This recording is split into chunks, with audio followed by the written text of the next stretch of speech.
Welcome to the American Diversity Report podcast, where we interview inventive change makers and innovative people who are making a difference. I'm Deborah Levine, your host, and with me today is Sandra Moore.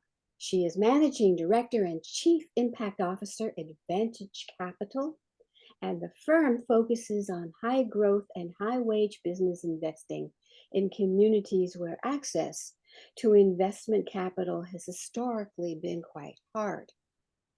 This is an amazing career that you have, Sandra. How did you get started in it? Well, it's very interesting, Deborah. Typically, people in my position as a partner in a private equity impact growth firm come from strong financial backgrounds. Frequently, they've come from Wall Street or something akin to Wall Street. They've come out of banking and finance. They have MBAs, they have CFAs, and they have all kinds of credentials related to finance.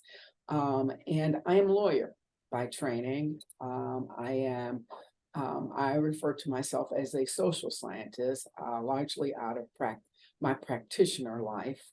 And I am a lawyer that practiced law. I didn't go to law school to do something else. I went to law school to practice law to represent low-income people, and I did that for the first early years, 3-4 years of my career. And then I went on and did some other things in the policy and adjudication side of the law. Well, first adjudication and then the policy side of the law.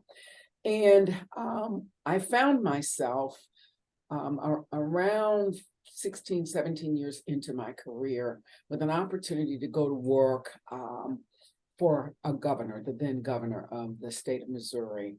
And I joined the governor's cabinet as the director of labor and industrial relations. And you're in Chattanooga, Tennessee. You all refer to that position as secretary of labor. And it was really in that position, Deborah, that I realized that what I cared about with regard to my use of the law was to have a way to affect change for large systems and for people. And so rather than on a one-on-one basis, I was not particularly well designed for representing one-on-one, but I was acutely interested in broad policy shifts. And I came to that realization once I got into what you call in the state government, the pinnacle of power. When you're in the governor's cabinet, your job is to be concerned about broad policy for the state.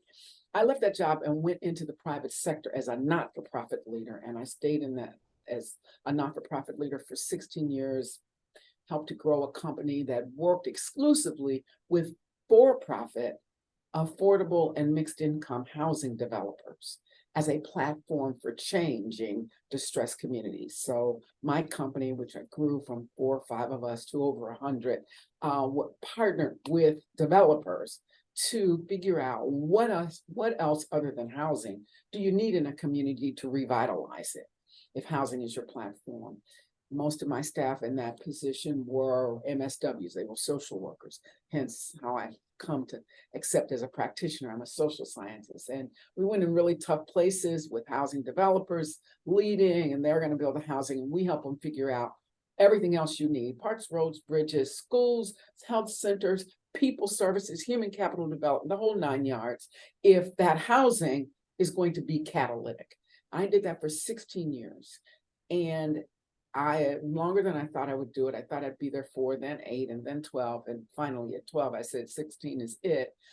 But in that process, I came to understand, again, an aha moment as when I was with the governor's office, that to drive the kind of change that I really cared about, change for people and places and systems that affected poor and oppressed people, I really had to have private money there.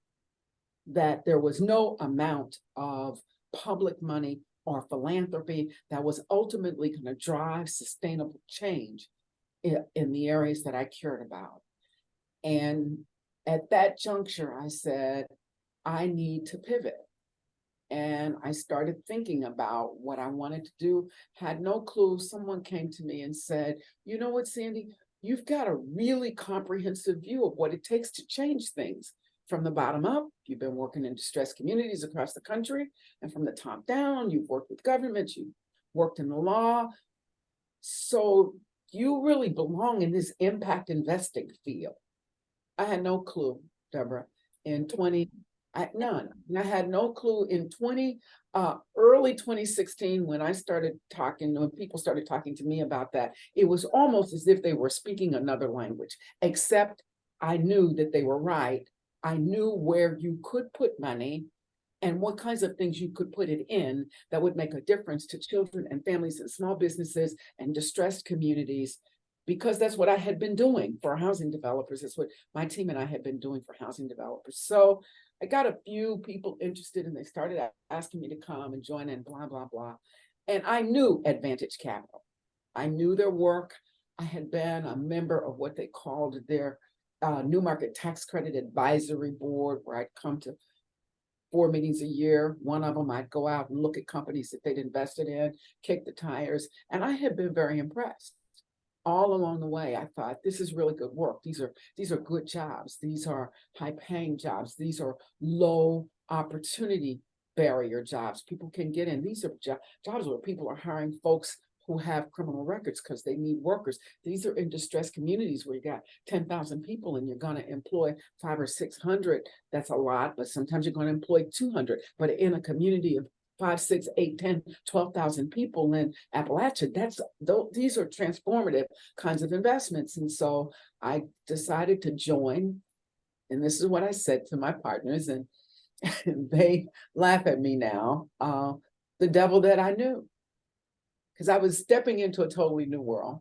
So I decided to go with the devil that I knew, as opposed to the one that I didn't. So I left social service delivery and urban and rural planning and the law and policy, all in the not-for-profit sector. And I moved over to the private sector, private equity, and it was a totally different ballgame. But from the perspective of, if we're going to take both public money, because we work in a lot of public partnerships, public-private partnerships, and we're going to take investor money, and we have a lot of institutional investors, I can be confident around what can change if we make investment decisions a certain way. Advantage was already making them in that way, but they weren't quantifying, they weren't telling the story, they weren't able to dig to the second and third tier of what changes, not just the wages, but what changes for a family, what changes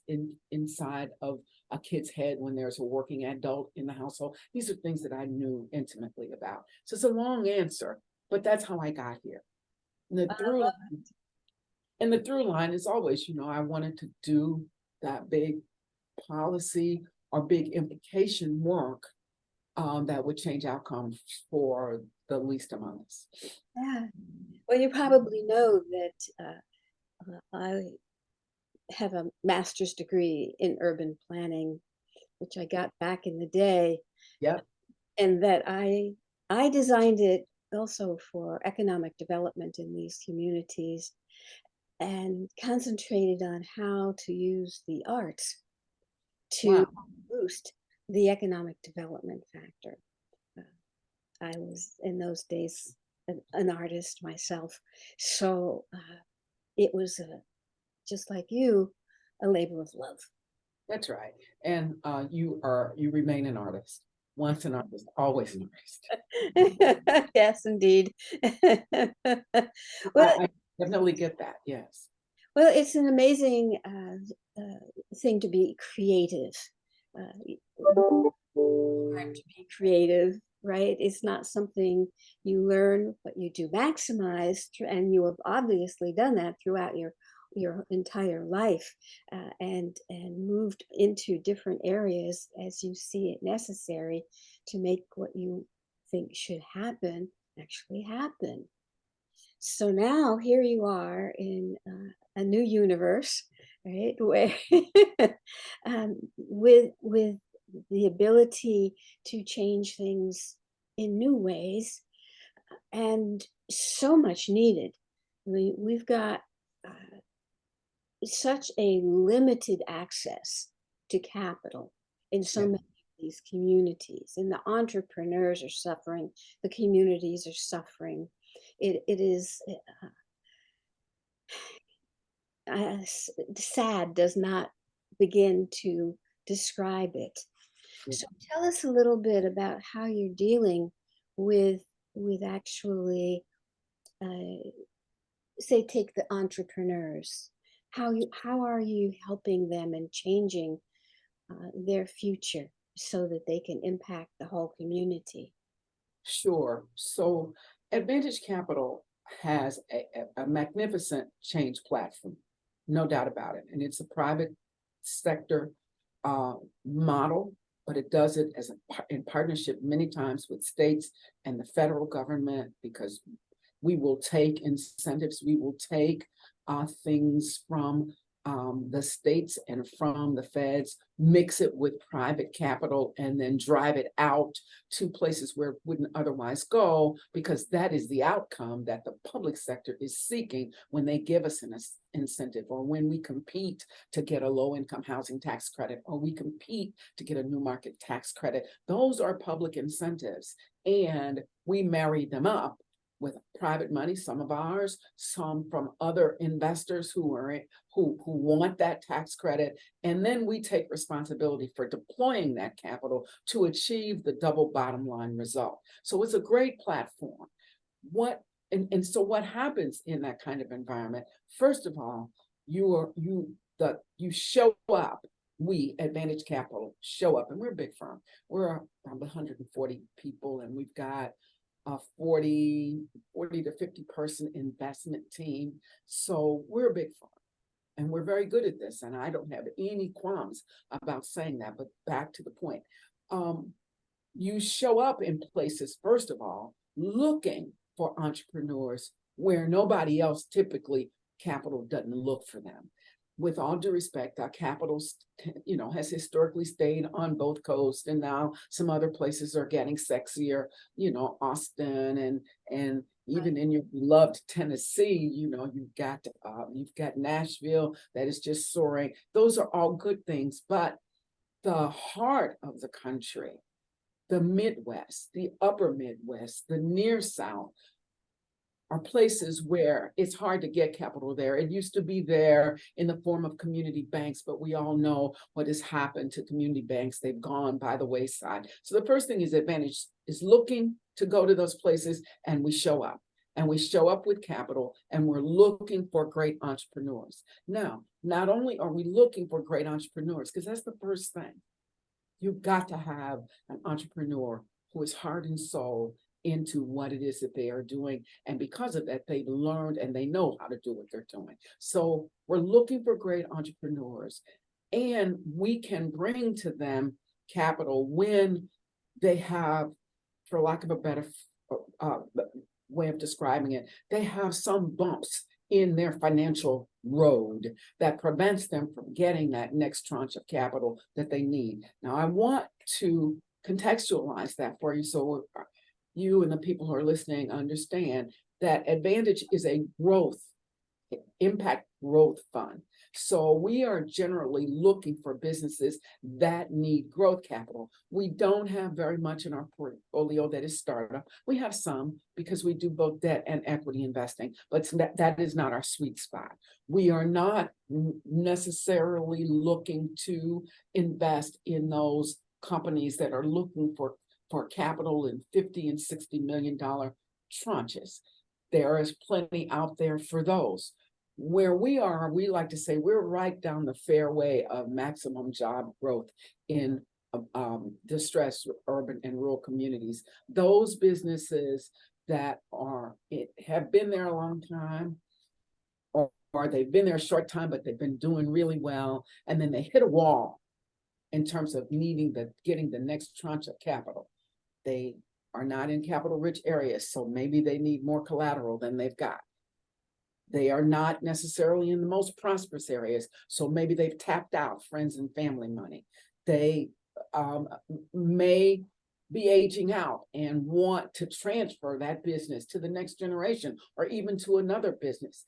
And so there are quirks to their situation that mandates that they have capital in a certain way, that it is structured to accommodate where they are. And that's what impact investors are good at, and Advantage Capital is great at, because we have the flexibility of having some public incentives in our fund that allow us to have more flexibility. We can take a few more risk. We can weather a few more bumps, because what we've got to deliver back to the public sector is the outcome, jobs or wages or industry or just capital showing up. And so we have pressure now. We're a private investment firm, and we have other investors. We have pressure to make certain that we return on that investment, but it is not the same kind of pressure as you would have if we weren't in a public-private partnership. I hope that makes sense. Yes, I wonder if you could give us an example of the kind of businesses or industries that you have worked with in these communities. Sure, sure. Sure, overall, we are industry agnostic. We're going to that great entrepreneur in the urban and rural areas where capital doesn't flow. That's our framing. Inside of that, the majority of our portfolio is manufacturing, believe it or not. Really? And it's been growing, right? Oh. But we also do a good amount of work in services, and we describe services broadly to include IT and tech. We do some work in food and agriculture. We do some work in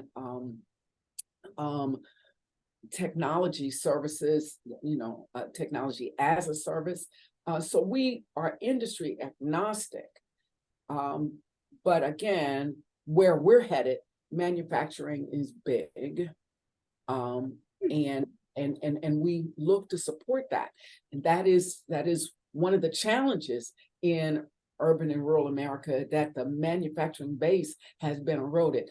The other thing that we look for that takes us into healthcare, we're doing a good amount of that. It takes us into IT and other technology, SaaS kinds of technologies, is we look for high job creation, high wage creation, high benefit creation as the impacts. Those are what we call the primary impacts that we're looking for. And they're four, really: revenue growth for the business, right? Job growth for the business and for the community, because the jobs will drive the revenue, wages and wage growth for the residents in the tax base inside of that community, and then benefits growth for the stability of those families, those individuals and families inside of those communities. Now, those are our primary metrics. We have secondary and tertiary metrics that the social scientists encouraged us to begin to look at once I got here, because we don't count widgets.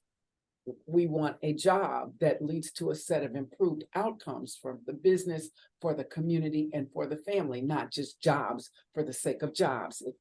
That would be more of a widget. We look more comprehensively. So those things, those outcomes, jobs, wages, benefits, opportunity for wealth creation, those things also drive what kind of investments we make.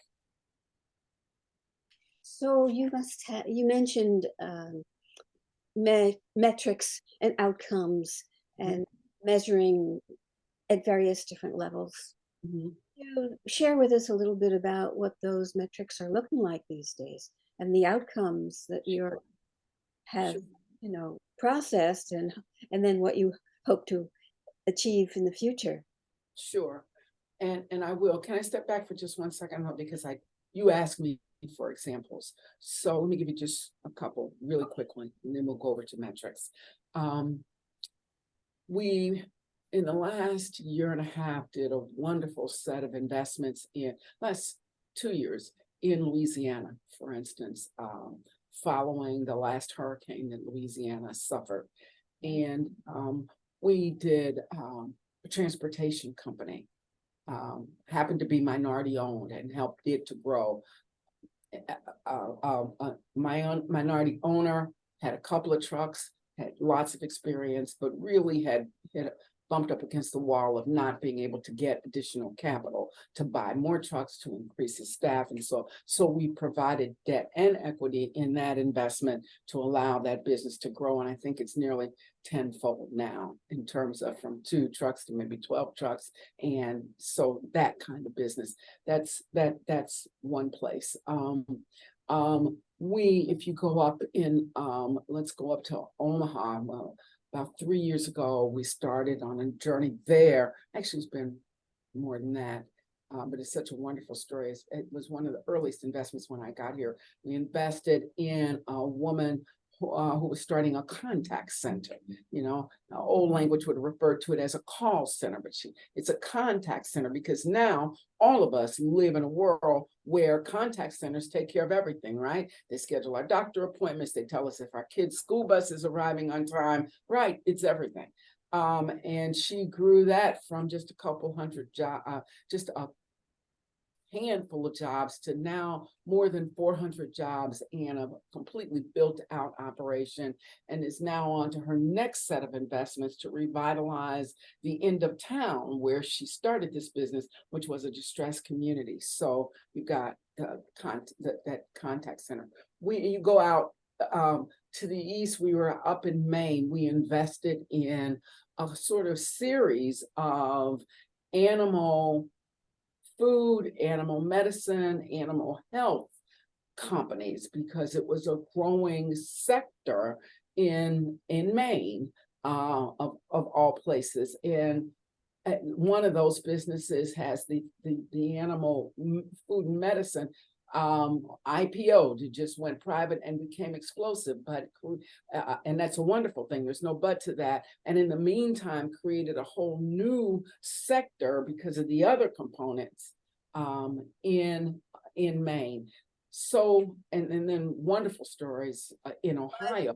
And by the way, my daughter and her husband live in Maine, and they have 4 cats, and they're about to acquire a dog. So thank you very much. They're going to do good business with that. And the last example I'd give you would be related to what's happened during COVID. We were investing in 3 small companies in Ohio, in rural Ohio, that were doing a series of things. One was making freezers and the other was making parts, one part for the freezer and another, or one part that could be used in freezers, and another was making another part that could be used in freezers. And lo and behold, the freezer maker company turned out, when COVID hit, to be the only manufacturer of freezers that could maintain the variety of temperatures that the various vaccines needed. Moderna needed one thing, one temperature.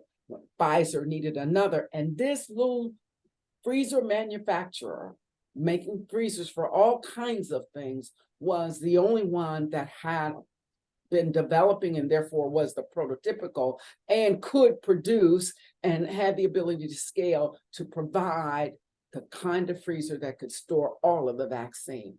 Well, you can imagine how explosive that was.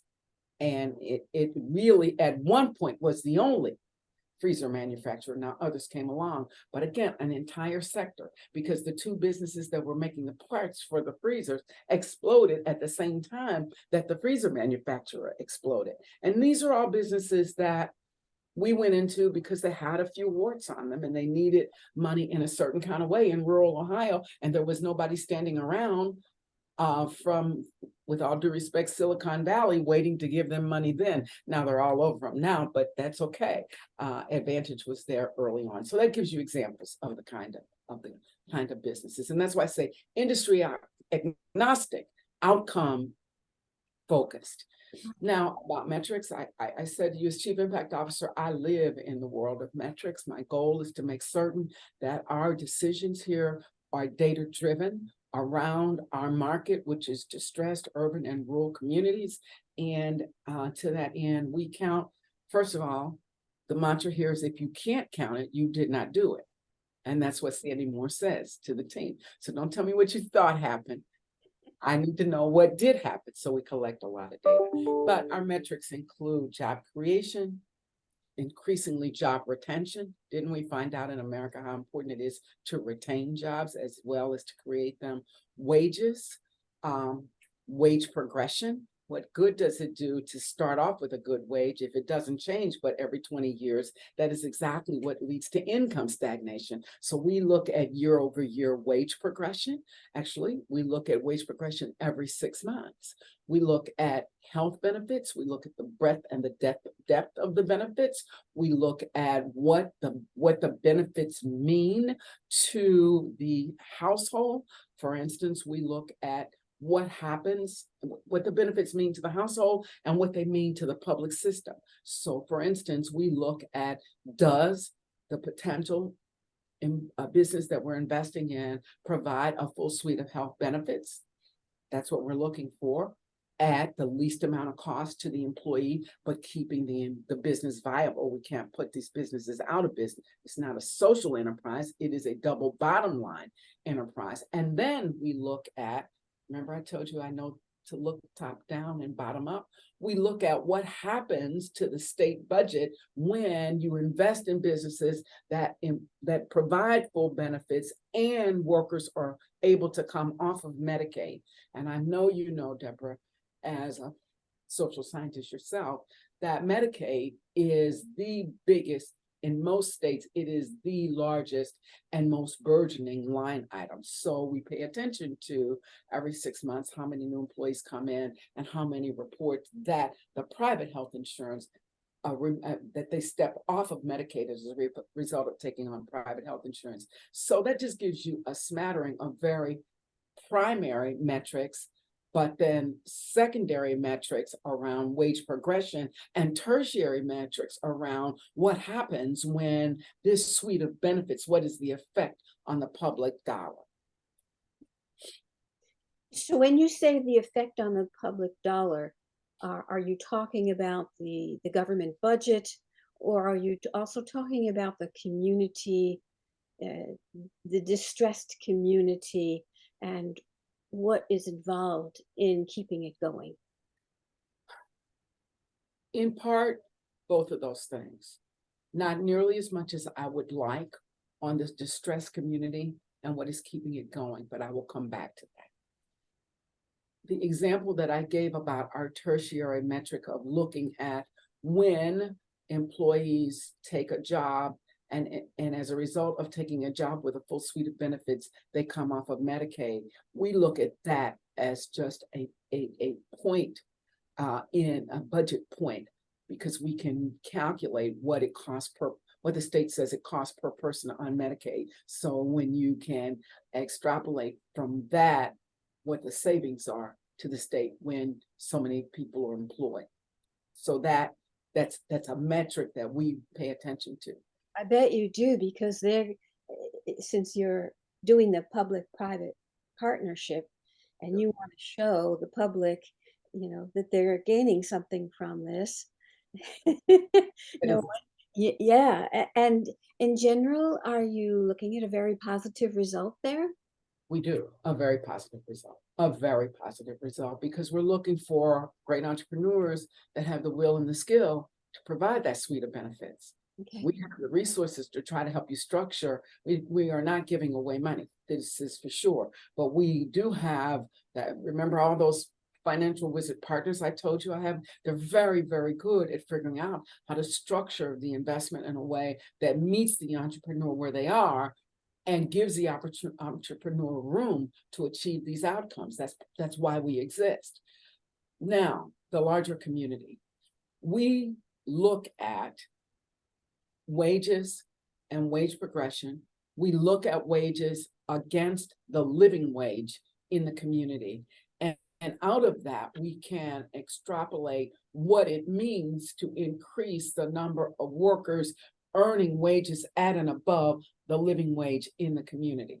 We are not yet at a place where I can tell you in this particular census tract where we invested in this business and grew these many jobs definitively how many things changed. The streets got better, the lights got brighter. We're not there yet, but we are there on one of the most important metrics, and that is this: when people in a distressed community work and earn wages at and above the living wage, everything about that household and the conglomerate of those households improves. Necessarily, that community gets strong. Wonderful. And I know, especially since you've worked in the government, that you have a focus on also on legislation and what is happening there, or what do you hope will happen there that will assist you? Well, we really hope, Deborah, we do focus on legislation.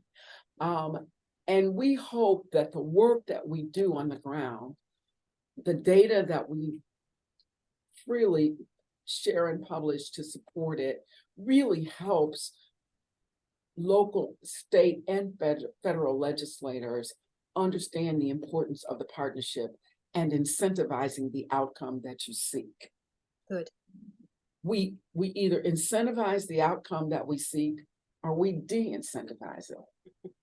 And so that's what we always hope for. We're hoping for good legislation around small business growth and development that allows us to get in and partner. Give us a little bit, we'll return you a lot. We hope for good legislation around affordable housing, low-income housing, tax credits is something else that we deal in, but it's so important. There's not a community in America that has sufficient clean, safe, and affordable housing for its population. So we hope that that kind of legislation keeps growing and increasing, and learning good lessons from practitioners like us and making adjustments and so forth and so on. And we work on that when we're asked to, state by state and federal as well. Excellent. Oh, I hope you can come visit and talk to a few people. This is something that so many cities struggle with, as you say. Yeah, It is universal in many ways. it And is. we need help. We need something to happen here. And over the next few years, well, I hate to be pessimistic, but it doesn't look as hopeful as I would like. Well, I am a glass half full woman, so I remain hopeful. I mean, I think from a real big high up in the sky policy perch, I would say this. Local, state, and federal legislators have got to fall madly in love again with small businesses. Small businesses are the growth engine of this country and always have been. And in our current environment, they are not going to be able to survive and thrive just because we will it so. We must incentivize that. We must invest in that in the most cutting edge and creative ways possible. Are there risks? There are always risks to massive change. But we were once there, where being an entrepreneur and starting a small business and growing it and being able to be 5 generations in was sought after. And we've got to get back there. Couldn't agree more. My goodness. Sometimes I look at the tax arrangements on small business and wonder what are they thinking if it does not help. We've also, if I may say one other thing, we also have really got to drive capital in those small, minority-owned, women-led, indigenous people-led businesses, because the growth there was, believe it or not, prior to COVID, beginning to really pick up. But because like any beginning and fragile endeavor, just as these businesses were starting to get traction over the last 15, 20 years and beginning to grow, they were still very weak. And COVID took out 40% of these minority businesses from February to June. And Or- so we must redouble our efforts there because that's enormous growth potential that we will just let wither and die. And their income, those are businesses that are in communities that die is the last thing they need, they really need. So we have to incentivize that. And that requires us to behave a little bit differently. And, I will not begin to wade down into the pool of what does it mean to behave differently and treat people differently and not think we have to do it the same thing for everybody. I won't go there, but I will say that I'll say what I said earlier, we will have to decide that we want to incentivize that growth at a rapid pace. Well, how do you feel about what the Fed is doing regarding inflation, which is actually costing a lot of jobs Sure. and diminishing some opportunities in the process? How do we survive that? Now, Deborah, Mm-hmm. I am not an economist. Just be very plain about that. Okay. But as a businesswoman and as an investor, I will say that it is a challenge. It is an absolutely delicate balancing act. Inflation will erode our growth, and interest rate adjusting as a tool to fight inflation runs the risk of stunting our growth. So it is a very, very challenging situation. Where I feel very fortunate is that in the kind of impact fund that we are, this is why the public part of the partnership is so important. We have the tools to have some flexibility in this environment. Oh, We good. have a mandate for most of our funds that they be below the market interest rate.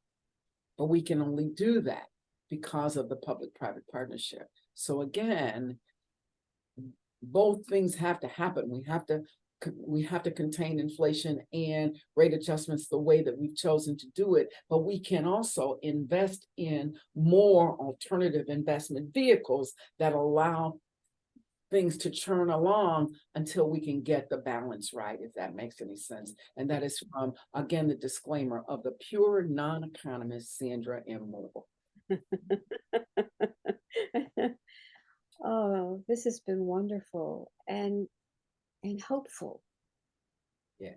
I'm so delighted to hear what you're doing and how incredible your team is. How many people do you have on your team? And my impact team is tiny but mighty. We've got 9 people on my impact team. Okay. Well, We're inside of a big old engine of a machine, and we all row in the same boat. So I get help wherever I need it. well, will you please tell them hi for me and thank them, because what you're doing is so needed and amazing.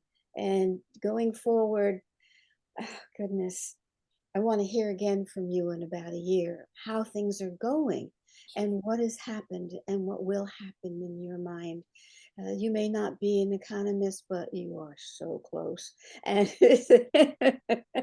and so, maybe, is there anything else that you would like to add that we haven't covered yet? No, I think I've covered it all. Very happy to have people know about Advantage Capital. They can go and find out more about our work at our website, www.advantagecap.com. We have there also information about a very targeted fund that we are bringing to the market. It's called Empower the Change Fund, and it's really focused on trying to close the wealth and income gap for minority entrepreneurs. And both of these things are a big Advantage package of work, and the targeted package of work of Empower are things that we believe are part of one of the arrows in the quiver of change for distressed and emerging communities and peoples in this country. Sounds wonderful. Readers, I hope that you will look at that website carefully and think about it for your community, because this is an incredible asset that is going to be so needed in the future and has already. And Sandra Moore knows what she's doing. So thank you, Sandra, for sharing all of this with us, and telling us what you're doing, how it works, how it can make such a big difference. Thank you for all that you do. Well, thank you for having me here, Deborah, and giving me a chance to share a little bit of thinking with your audience. I deeply appreciate it here at Advantage Campus. Great. And thank you, readers. And me personally, I deeply. Oh, my goodness. Well, our readers are very grateful to hear from you, and we look forward maybe to hearing from you again in the not too distant future about what's going on and how we can change the world. Thank you. We have a word in Hebrew that describes this: tikkun olam, repair of the world. That's what you're doing. Thank you so much. Thank you.